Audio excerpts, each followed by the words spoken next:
ଶିଖିବା ଓଡ଼ିଆ ବର୍ଣ୍ଣମାଳା ସ୍ୱରବର୍ଣ୍ଣ ଅରେ ଅଜା, ଆରେ ଆଈ, ହର୍ଷଇରେ ଇଟା, ଦୀର୍ଘଇରେ ଇସ, ହର୍ଷଉରେ ଉଇ, ଦୀର୍ଘଉରେ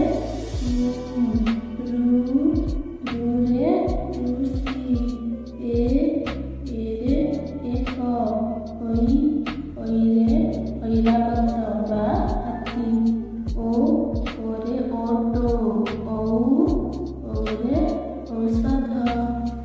ବ୍ୟଞ୍ଜନ ବର୍ଣ୍ଣ କରେ କଲମ, ଖରେ ଖଟ, ଗରେ ଗଛ, ଘରେ ଘର, ରେ କିଛି ଶବ୍ଦ ନଥାଏ କିନ୍ତୁ ଏହାକୁ ବ୍ୟବହାର କରି ଅନ୍ୟ ଶବ୍ଦ ଗଠିତ ହୋଇଥାଏ।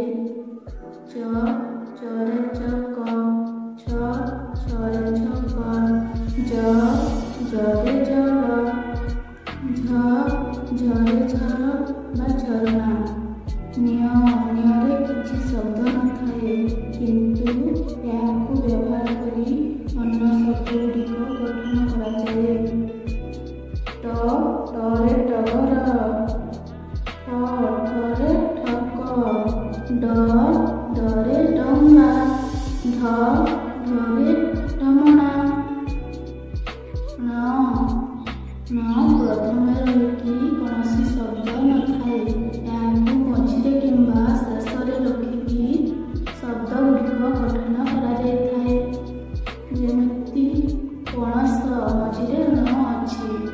ତରେ ତରଭୁଜ, ଥରେ ଥର ବା ଥରିବା, ଦରେ ଦଳ, ଧରେ ଧନ, ନରେ ନଖ,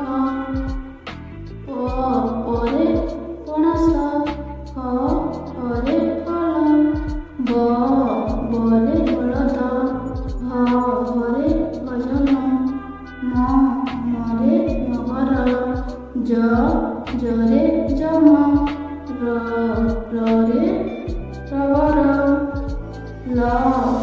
ଲକୁ ଆରମ୍ଭରେ ରଖି କିଛି ଶବ୍ଦ ଗଠନ ହୋଇନଥାଏ କିନ୍ତୁ ଏହାକୁ ମଝିରେ କିମ୍ବା ଶେଷରେ ରଖି ଶବ୍ଦ ଗଠନ କରାଯାଇଥାଏ। ଯେପରି ବଳଦର ମଝିରେ ଲ ଅଛି, ସେହିପରି ସକାଳର ଶେଷରେ ଲ ଅଛି। ତାଲବେଶର ସ୍ୱର, ମଧ୍ୟାହ୍ନସରେ ଷଣ୍ଢ, ଦନ୍ତସରେ ସକାଳ, ଫରେ ଫଳ, କ୍ଷରେ କ୍ଷତ। ୟକୁ ପ୍ରଥମରେ ରଖି କିଛି ଶବ୍ଦ ଗଠନ ହୋଇନଥାଏ କିନ୍ତୁ ଏହା